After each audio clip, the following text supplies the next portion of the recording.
Hello everyone, এই ধরনের chicken বানাতে চাও? খুব টেস্টি এবং কম সময় আমি কীভাবে বানাচ্ছি তোমাদের সাথে শেয়ার করছি। দুর্দান্ত টেস্টের এই রেসিপি। শুভ দুপুরে শুভেচ্ছা এভরিওয়ান। সো কেমন আছো তোমরা সবাই? আশা করি ভালো আছো। আর তোমাদের সাথে একটা ছোট্ট একটা রেসিপি শেয়ার করতে চলেছি। সেটা হচ্ছে চিকেনের এই দুর্দান্ত রেসিপিটা কিন্তু তোমরা পারলে খুব কম সময়ের মধ্যে বানিয়ে নিতে পারবে। আর আমি কীভাবে বানাচ্ছি তোমাদের সাথে শেয়ার করছি। প্রথমে আমি পরিমাণ মতো তেল দিলাম, দুটো স্লিপ তেজপাতা দিয়েছি। তেজপাতাটা কিছুক্ষণ হওয়ার পরে পেঁয়াজ পরিমাণ মতো দিয়ে ভালো করে একদম হালকা ফ্রাই করে দিলাম। ফ্রাই করার পরে চিকেনটা ধুয়ে রেখে ভালো করে ঝরিয়ে রেখেছি আমি জল, চিকেনটার মধ্যে অ্যাড করে দিলাম। চিকেনটা খুব সুন্দরভাবে কষিয়ে নিয়েছি। আর এর আগে লাস্টে এবার দেখো চিকেনটা আমার মিনিমাম 80% সেদ্ধ হয়ে গেছে, 90% হয়ে গেছে। এবার আমি মশলাটা দিয়ে দিলাম, মানে আদা রসুনের পেস্ট, কাঁচা লঙ্কা ঝাল অনুসার। এবার হলুদ গুঁড়ো, লঙ্কা গুঁড়ো আর জিরে গুঁড়ো দিয়ে দেবো, দিয়ে হালকা সিমে এটাকে ঢেকে ঢেকে হতে দেবো।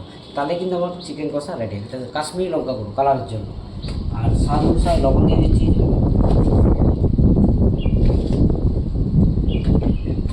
আর দিয়ে দিচ্ছি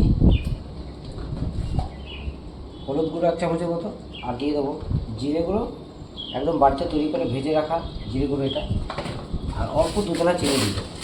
আর বাস, এর মধ্যে কিচ্ছু অ্যাড করবো না। এবার স্লিপ এটাকে হালকা আছে, এটাকে আস্তে আস্তে কষতে থাকবো। তাহলে কিন্তু পারফেক্ট চিকেনের এই রেসিপিটা রেডি হয়ে যাবে। ফলে তোমরা অবশ্যই একবার ট্রাই করে দেখবে, এইভাবে বানিয়ে দারুণ টেস্টের হয় আর খুব কম সময়ের মধ্যেও হয়ে যায়। এই রেসিপি বানাতে বানাতে তোমরা অন্যান্য কাজও সারতে পারবে এইভাবে, এই পদ্ধতি অ্যাপ্লাই করবে। তো পারলে তোমরা অবশ্যই একবার বানিয়ে নিয়ে চেষ্টা করবে। আমার তরফ থেকে অসংখ্য ধন্যবাদ জানালাম যারা যারা লাস্ট পর্যন্ত আমার ভিডিওটা দেখছো। শুভ দুপুরের শুভেচ্ছা। Thank you.